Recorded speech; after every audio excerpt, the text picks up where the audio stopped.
recording? Okay, good. All right. Okay, let's start over, guys. All right, so what you are seeing now is just the comic of the day. Instead of a quote of the day for this set of slides, review this, look at it. I find it a little bit humorous, but basically the idea is, when trying to put together the exam, sometimes I might think, that's a good idea if somebody asks what is going to be on the exam. What you'll see in this set of slides is basically everything. Everything is open for me to put it on the exam at this point, up to what we've covered in this class. Okay. There's a strong possibility that because these slides are intended to be based on an in-person, in a classroom written exam, that some of the things may not apply. Okay, so if I see something that doesn't apply when we're going through this, you'll see that. Okay, so we're going to talk about an exam format and some review material. So we'll talk through some of that. And I'll leave a couple of minutes at the end, hopefully, for some questions if you guys have any questions that you'd like answers to. All right. So this exam is going to be a week from today. Well, December. Okay, so I got to change that. December 2020, a week from today on the 10th. What the time is, I don't know in exact details of how long this exam can be, but I've heard everything from half an hour to an hour and a half. So once I get a final detail on how long the exam is allowed to be, I will make that known. I will make an announcement in Microsoft Teams to make sure you know how long and what the start time of the exam will be. Okay, because the exam is not allowed to be 3 hours long, I know that's for certain. The exam could start anywhere between 9:30 and 11ish. Okay. Most likely, if it's like a 2-hour exam, I won't start it at 9:30. I'll give you more time for those of you who'd like to wake up. Okay. The location for the exam is going to be Microsoft Teams forms. You're going to fill out a form much similar to the quiz format from this past week. Okay. The grade, it will be a 100-point exam, and it will represent 20% of your final grade, okay, as declared in the syllabus. All topics that we've talked about so far, the elementary programs, if statements, loops, math class, characters and strings, methods, arrays.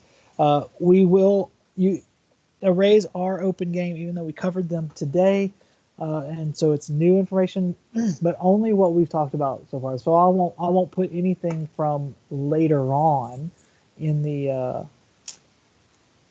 lecture slides for arrays. I won't put anything in there on this exam, but at least basic array stuff like what we covered today is a possibility.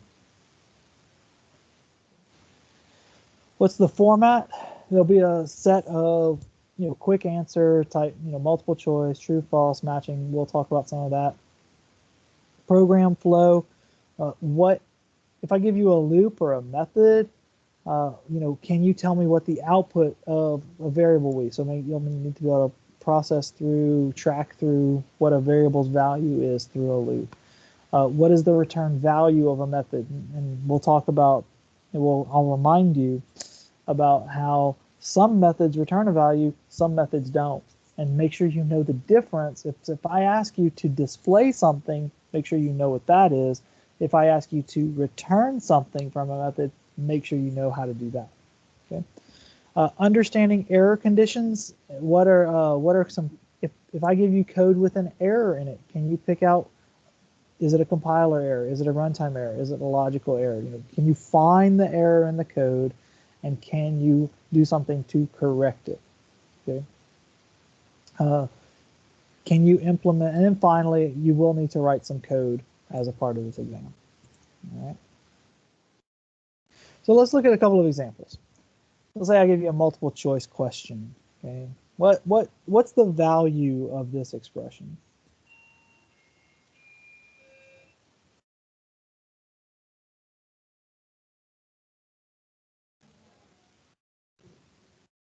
What do you think? What do you think the value of this expression is?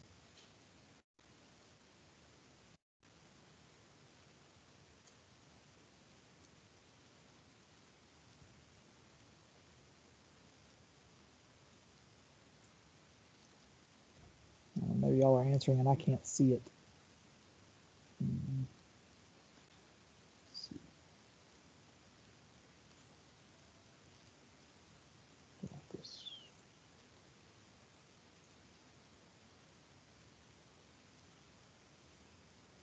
Okay. Pull up my.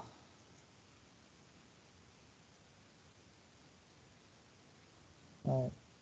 Okay. So you should know is that because all of these are integers, it's going to be an integer value. So it's either going to be A or C. Okay.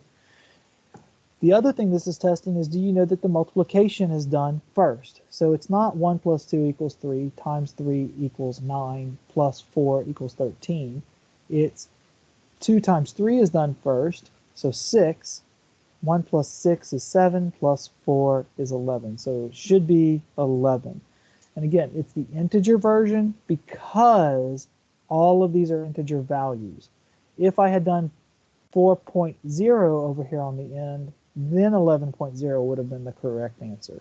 Okay, so make sure that you know it's not asking what is the value assigned to a double variable, because we don't know where this is going. We don't know if this is a print line statement. We don't know if this is a return from a method. We don't know if this is being assigned to an integer variable. All we know is what this is. Okay, and this is going to be an integer. Okay, all right. The values passed to a method are called the method's what?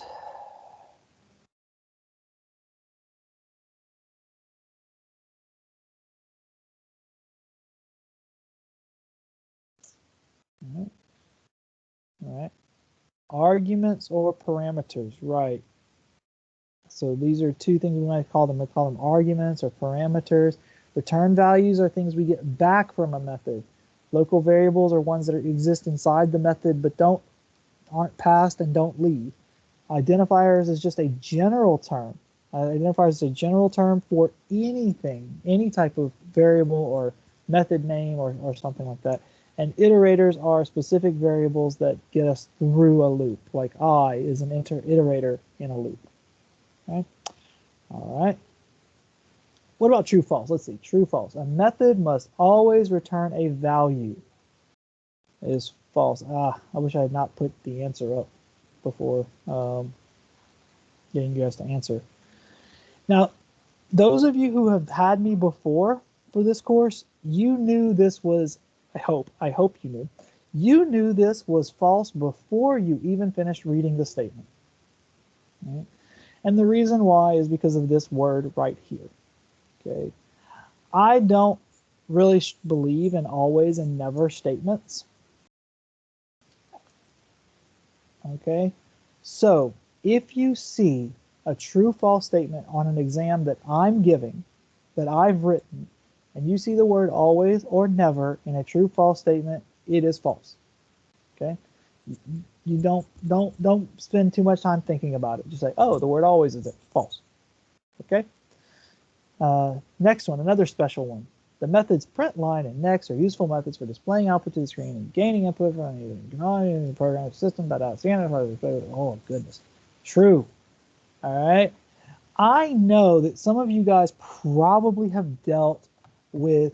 You guys have probably dealt with teachers in the past who try to give you some long piece of text like this and sneak in some little word somewhere in there that makes it false, and you got to find that one little word down in there.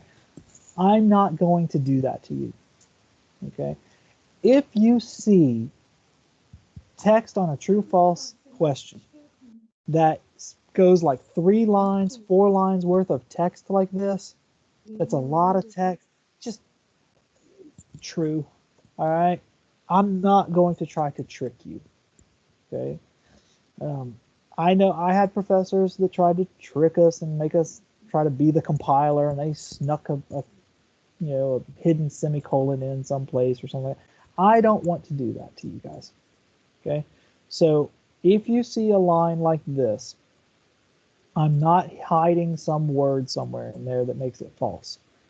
What I've done is I'm just put a big long piece of text, and you know, and it's going to be true if I've written it. Okay, now there is something that I do like to have fun with, and that is I like to use code to be able to have a true false statement, because you know we have this whole Boolean expression, right? Boolean variable. So if I were to say not true, the answer is false. Right? Not false is true. Okay. Now I won't give it to you like this. What I will probably give it to you something more like this. Okay. Now, where I'll give you some Boolean expression, you know, I is less than, or sorry, 5 is less than 3. Well, that should be false. Okay, so I can give a true false question in the form of a Boolean expression like this. Now, one thing I could also do is something like this, where I plus plus equals plus plus I. It just evaluates as false. We don't need to know what the value of I is, right? Why? Because I, if I is 0, for example, this evaluates as 0 on this side, but changes I to 1. This changes I to 2 and evaluates as 2, and the value here is 2. So now what we're left with, as far as the Boolean expression is concerned, is 0 equals 2, which would be false. This would be true. This Boolean expression is going to be false, and that would be the case if I was started out as 0, started out as 1, started out as 20, whatever value I starts out as. This side of the equation evaluates to the current value of I. This side of the equation evaluates to whatever the current value of I plus 2 is. All right, so this would not be true. It can't be. This one, on the other hand, does the exact opposite. If I were 0, for example, this changes I to 1 and also evaluates as 1. So this side of the equation is 1. This changes I to 2, but it evaluates as the current value of I, which was 1. So at the end of this, I is still 2 more than it was before, but this side is 1, this side is 1, 1 equals 1 is true. Okay? All right. So these are the ways that I have fun. So, okay, so these two are not the ways that I have fun with you. Okay, I'm not here to trick you. Always is false. Never is false. Something really long is true. Okay. Now, there will be real true false questions. There will be certain things that I would say, you know, I may give some real true false statement like that. You really do need to read it and understand it. You'll see that in the examples. So those of you who have already looked at the example exam that I've posted in the classroom materials, you'll see a true false section in that where there are some real examples of stuff that I've shown. Okay? All right, moving on.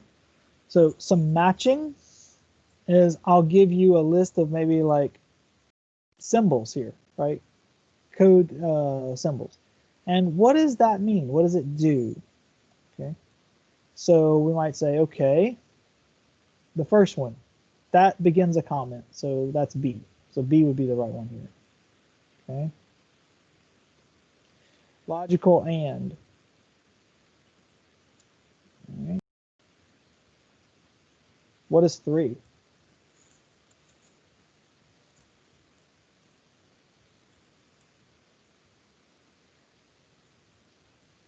What does 3 do? Right. It's also a comment. Okay. What is 4?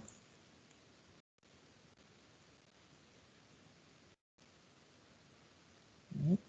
What assigns a new value. And then 5 is C, a test for equality. One thing that I want to make sure you understand here is sometimes the same answer over here could be used more than once. That also means that sometimes the answer over here might not be used at all. So example, if I had put an E option here, E,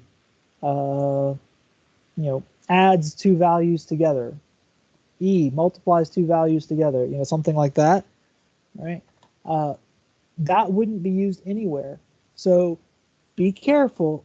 Just because you see 5 values over here and 5 answers over here does not always mean that they match up 1 to 1. Okay? It just means that for each item over here, there should be some answer over here that most appropriately fits. Okay? All right.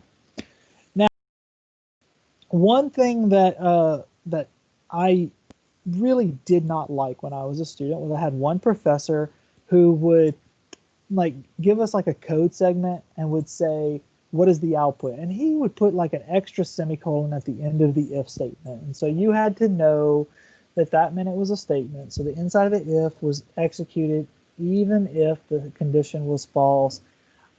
Again, I am not here to trick you. So in what we'll talk about, the find the output, determine the output in the next section we'll talk about, that's not where I'm going to put these missing and extra semicolons and stuff like that. Okay. What I will do is I will give you a code segment that I've written that has errors in it. And I'll tell you these are the errors. I won't tell you what the errors are, but I'll tell you this is what we got, right? This was the message that we got when we tried to run this code. And your job will be to find those errors. You'll need to say this, this line means this error, and you'll need to know what type it is. You'll need to know, is it a compiler error? Is it a runtime error? Is it a logical error? Okay. And these are some examples of things you'll need to be on the lookout for. Is there a missing semicolon or an extra semicolon on an if statement? Is there some missing curly braces? Remember, if we don't put curly braces on a loop or an if statement, it means just the very next line is inside of that if statement or loop, right? What if we name the variable one thing and then we use it in a different way later? And remember, capitalization is important. So there may be a variable name that's not capitalized when we first used it, and then it does have capital letters in it the next time we try to use it. Okay. Wrong number or type of arguments to a method. A variable type and assignment, assignment instead of comparison. All right, if we try to test for if something's equal, but we actually use a single equals instead. One bullet point I need to add here is also if we try to index an array out of bounds. So we try to take a 10 value array and index it with a index of 10, right? You should know that you can't do that, right? It needs to be the length -1 at most. Okay, all right. You also need to be able to take a code segment and not just, so this is where there won't be errors in this code, or shouldn't be. If there are errors in this code, it means it's simply a typo on my part, okay? But for all these exams that I've written where I put a code and what's the output, I always write the code into an editor. I run it so that I know for sure that I know what the output is too, right? But it's not going to be super complex, but you do need to be able to track a value through loops and be able to understand what the final value is, okay? Remember one thing, make sure you know a new line doesn't happen until either a /n or we do a print line statement, okay? So you might not have a /n or a print line statement and may just keep displaying stuff on the same line, okay? All right. You'll have a short program fragment you'll be assigned to do. You need to make sure you know how to do some basic tasks, get input from the user, perform some simple mathematical operations, do a simple loop, check a condition and make sure it's true or false, and make sure you know what you're doing on that, okay? finally, one thing that we'll have is also, this one's one of those ones that I'm still trying to figure out how I can incorporate this as part of the exam, so this may not end up actually showing up. But it is something that I really think is important, is for you guys to make sure you know how to take a large problem, divide it into pieces, and solve those pieces. Okay, so I will probably not be able to have you guys do a flow chart, but pseudocode is definitely a possibility.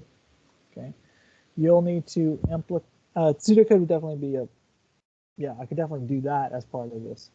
Okay, you need to implement Java code based on your pseudocode, and this is just an example. Is I might say this would be a little bit more simple than probably something I would give you on the exam, right? But display a message, whether an entered integer, whether something a user enters is even or odd. So some of the sub problems would be get an integer from a user. Is it even or odd? Display the message based on that. Okay. Final note, yeah, we just go ahead and forget this slide entirely. It's this really isn't going to be something that we can control under the current circumstances. So, but if we were having this in person, this would be something you would see right now. And so, yeah. All right. Are there any questions based on what we've talked about here? Because I do have a little bit more time, and what I can do, let's stop sharing my screen.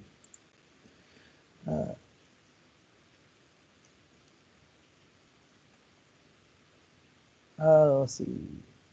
Can we use idea? Yeah, I'm not really going to be able to control that. So, Alpair, so, you know, any restrictions I tried to put on you guys, I'm not sure how we would control that. So, you know, ideally, what I'm giving you guys shouldn't be so difficult that you can't, you know, that it might take you more time to actually write the code into an IDE. Yeah, so Metahan, I'm planning on something on how to do that, and I have an idea of how that will work, but I'm still trying to figure that out. Okay, so I do have a plan to do that same thing. What he's talking about is something that a lot of my students have kind of become aware of how I do things. Is what I would do is I would post on the doors of the exam some piece of code that if you solved it, you could know which exam room you should be in. But obviously, we don't have separate rooms now. So yeah, we're not going to be able to do separate rooms, but I do have an idea of how I'm going to do that. But good question, and I'll let you know. Yeah. Well, I'm glad that you enjoyed them. I'm not sure if everybody else feels the same way, but I'm glad you enjoyed it. So let me do this. Let me, where is it? I'm going to pull up this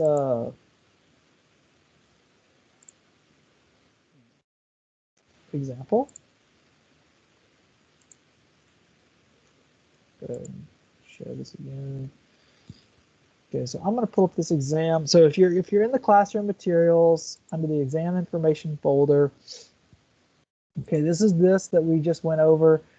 I am going to make those edits that I need to make to that. Actually, no, I don't do it right now. That's wasting your time. But let's look at the midterm example here. All right. Okay, so you see there's some examples of multiple choice, right? Multiple choice, right? Make sure you understand these, okay? Some true, false. Okay, remember, always false. You know, this would be considered a somewhat lengthy piece of text, although even that is not very long. I would, if it's not into the third line, go ahead and read it, okay? But these are some examples of some other true, false statements, all right, that some true, false statements that They're not so long that you automatically assume true. They don't use the word always or never. Okay. Some matching examples here. Notice here the answer D is not used. Okay, answer D is not used, so make sure you don't just assume for questions, for answers, they must match up. Okay. All right. So this would be an example of a find and fix the error. Notice that this piece of code, I'm telling you in advance, there is an error somewhere inside of this. Okay. And basically, the problem is that this becomes the only thing inside of the if statement, which means this is considered outside of the if statement, which means now this else is hanging. It doesn't have a previous if that it knows about. Okay. So, and I gave you a hint here. There's an error message. Okay. Here, this one, there's an extra semicolon here on the while loop, which hopefully you know that what that means is this becomes an infinite loop, right? Because I doesn't ever change, so it always stays less than 60. And the hint is I get a blank output window and I never stop. Okay, so that's my hint. So this tells me something's up with the loop, and that's where you'll see this, the semicolon. Okay. All right. What is the output here? Again, my suggestion is that let's see, can I just let me erase this and show you what my suggestion here is. That if we have a loop, if you have a loop you're trying to keep track of, my suggestion that what you would do is you would have like a variable and you would say, okay, it starts out as 0, right? Or sorry, it starts out as 1 here in this case. 1, you have another variable sum, it starts out as 1, and then as the values change, so I is less than 40, sum is less than 20, if I modulo 2 is 0, so what does it mean? If I is even, which it's not, so it's going to print I and sum, 1 and 1, and then it's going to add the value of sum to I, and it's going to increase sum. So, okay, let's see. So the current value of sum is 1. So I is going to be 1 plus 1, which is 2. And then sum will be that. Okay. Then we go back through. I is now 2. Right. Now it is even. So whatever the current value of I is, we add that to sum. So current value of I is 2. This becomes 4. And I plus plus, so I changes to 3. So now we print I and sum, 3 and 4. Okay. So be able to track through and see what the output becomes as it goes through the loop. Okay. And same thing here. This one, though, is testing your ability to understand how nested things work. So here we just had an if statement inside of a while loop. Here now we have a for loop inside of a for loop and an if statement inside of that inner for loop. So it's like multiple things you got to keep track of, okay, as these things go through. Okay, again, same process here, I, J, K, all right, and keep track of what those values are. Okay, all right, let's see. Short code fragment. This one, definitely make sure you understand that there's not one right solution. Okay, there's many different ways for how we can do this. Okay, limited in something short like this because it is basically testing your understanding of one simple thing. So this is basically testing, can you display something to the user, a prompt, and can you take values from the user? Notice a short program fragment does not include main, doesn't include import, doesn't include all that stuff at the top of a Java file. I just want to know, can you do this little part here? Okay, I don't want to know all that other stuff. Okay, that's That's, make sure you understand what is being asked for. Okay. This is another example. This definitely is an example of something that has multiple possible solutions to it. Okay. But this one's testing is, do you know how to do integer division? Do you know how to do a remainder operator? And what does that mean? But there are ways to do it that don't involve division and remainder operator. Okay, there's multiple solutions. And can you develop a solution? Can you take, okay, we did the leap year example in class, so this definitely won't show up as the question here, but if I gave you a number, could you write a program to determine if it was a leap year or not? Right? And so some of the smaller sub-problems, okay, how do I create a method? What return type should the method be? Because it's like, I need to do a method. How many parameters should I pass? What are the types of parameters? How to determine if it's divisible by this represents, so this is a subproblem, how to create a method. These are all subproblems to that, right? So this is actually 4 subproblems here. This is 4 subproblems here. Or actually, I guess how to determine this is what 4 is. So 3 subproblems here. Okay. So how would you do this? By writing pseudocode. Right, so this would be a version of how you could do this using pseudocode. Right, and then this would be a Java code solution. All right. And then there was a bonus. Okay, I did give an answer for the bonus as well. Okay, basically writing the factorial method. Okay, again, this bonus and yeah, those are all those are all method stuff. So that's definitely on the table. I don't have any examples here from this exam, example exam, because in this semester that this exam is from we had not gotten to arrays before the exam time, so arrays were not covered as part of this exam. Okay, so I don't have an example that involves an array question. All right. So let's see if there are any questions. Yep. Okay. So it looks like there's no questions at this point. If I'll give you a couple of seconds if anybody wants to chime in and ask a question.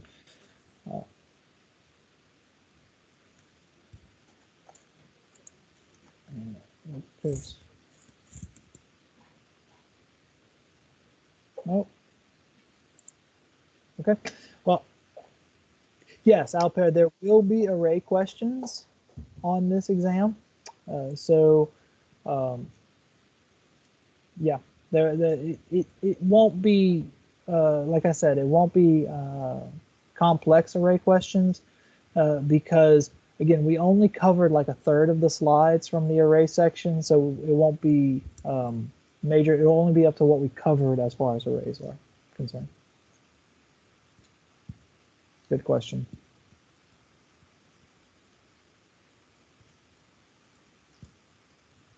Anyone else?